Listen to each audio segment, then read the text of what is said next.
Alright, good morning people of YouTube. So we're back again today with another deck profile. This time we have Beelstar, or Three Musketeers, into the BT11 format.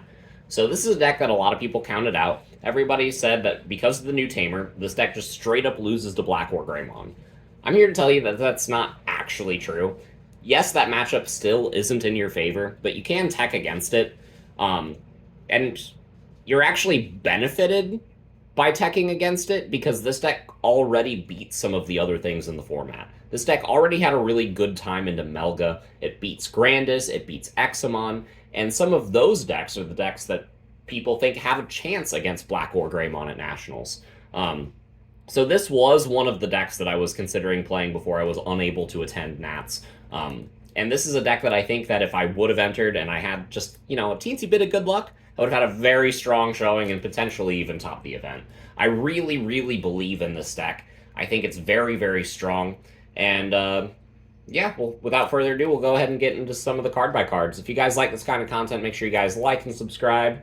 And if you have any questions, make sure you leave them down in the comments below. But for the only egg that we're playing, we've got the 4 copies of Demimera. You want to draw, you want to discard.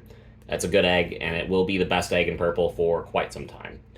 We got 4 copies of Beelstar for our top end and 3 copies of Zwart Defeat. So Beelstar is obvious of 4 of because it's the name of the deck. And then we got 3 copies of Zwart Defeat because this is what really, really helps you into Blackwargreymon.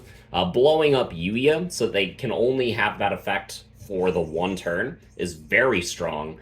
When this card comes out of security, it's really great because their Tamer only prevents them from option removal.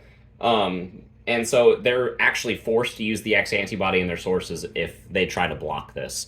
And then they can die in battle. So that's really cool. I play 3 of it to maximize the chance that I can hit it out of security and to maximize the chance that I can evolve it on top of a Beelstar and delete the Yuya. But this is one of the main techs against the Blackwargreymon matchup.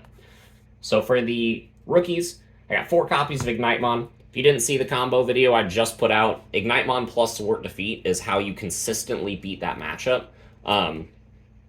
You usually want to have an Ignitemon in the raising area or be able to play one off a Nailbone, and it's a really good card. Getting the double pop is phenomenal. Yeah, really like it. We got 4 copies of the Good Gabu. Filling your hand, filling your trash, discarding those 7 cost options. Really nice card. This is your main piece that you want to have under the Eismon. I did want 1 more of those Gabumon, though, and since I'm only allowed to play 4, I did decide to play the starter deck Gabu. When attacking, you get to draw 1 and discard 1 as an inheritable ability. Just kind of helps fuel your trash and get some pieces into your hand if you can't see the other Gabu early enough, just increasing that ratio a little bit.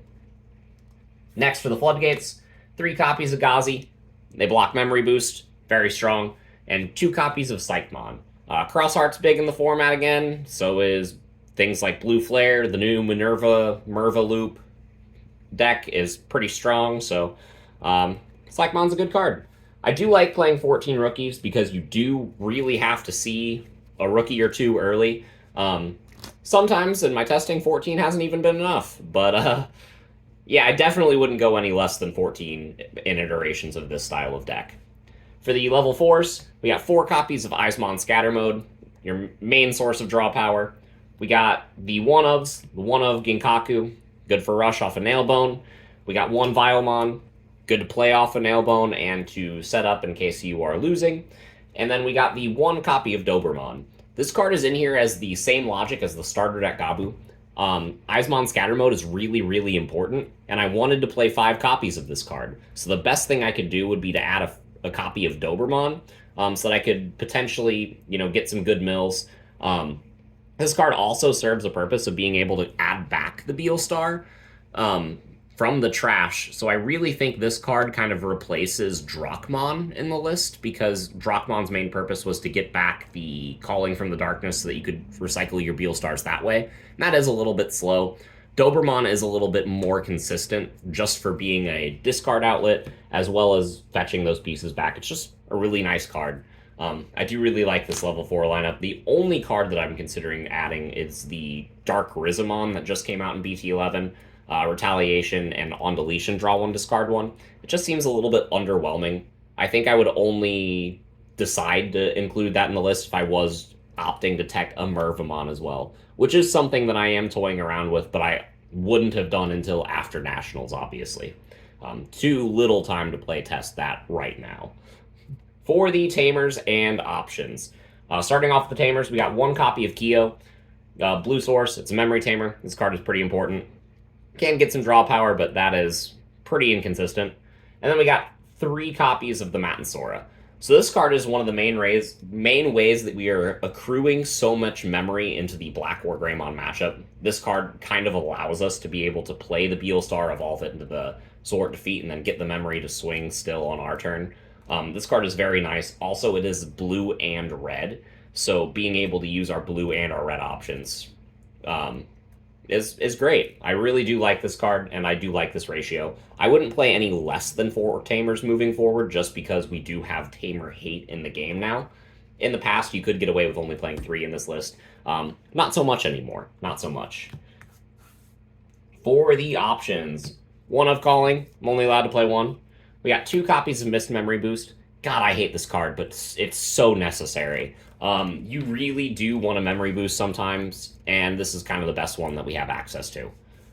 For the 7 cost options, we got 4 copies of Fly Bullet. This card's pretty good, especially into Blackwargreymon, because they usually aren't going into level 7. We got 4 copies of Casitas Breath. This card is absolutely fantastic. You always want to have Cock Breath at a major event. Next, we got 2 copies of Plasma Deckardra Launcher. This card is a duplicate for Cock Breath in most situations, but it has the added effect that it can be a 5 cost from your hand. This card is really, really nice. It is less consistent than Cock Breath because it only works on level 6 and highers, at least when casting from your hand, but whenever you cast it from security, it just bounces anything. So I do really love this, because with this, I have a total of 12 cards in my security. There are 2 more in the list. That will just straight up get rid of my opponent's body whenever they attack. So the last 2 are going to be the 1 of Happy Bullet Showering and the 1 of Direct Smasher. Happy Bullet's pretty standard in Beelstar. Direct Smasher is not. This card came out in the Ragnalord deck. It just deletes the opponent's Digimon with the highest DP, and it functions in security that way as well. This card's really cool against really weird rogue stuff. Like, this is one of the deck's only outs to Gatekeeper. It's good into just high DP Digimon like Death X, because typically the only way that you would have to delete those in Beelstar is Trump Sword, and Trump Sword is a god-awful card. Please do not play Trump Sword. Playing the Matansora and playing the Direct Smasher is much better. The last 1 of is the 1 of Gewalt Schwarmer. Never leave home without it. You will win a lot of games off of just dropping a Gewalt. And then the last 2 7-cost options in the list, 2 copies of Nailbone, because you always need Nailbone in a list like this. Being able to flood the board, putting on aggression, and putting on defense. Nailbone's just a great card. So, yeah, realistically, that's all I have to say as far as the card by card of the deck, or of the deck profile. If you guys have any like matchup questions or anything specific you guys want to know, please leave questions down in the comments below. I do want to test a Beelstar Merva list, because I do think that would be really good. Since I am already playing the 4 Ignitemon, and a lot of the retaliation stuff does fuel my trash as well. But I think I would have to cut down some of the options to make that list work. So we will be testing that, and we will be bringing that later on in the future. I just wanted to get this list out before Nationals, because I think this list has a decent chance of actually doing well at that event. So if any of you out there need a deck to play still, I know Nationals is like tomorrow, but yeah, why not try this? Anyway, hope you all enjoyed, and we will see you guys in the next video. Bye, everyone.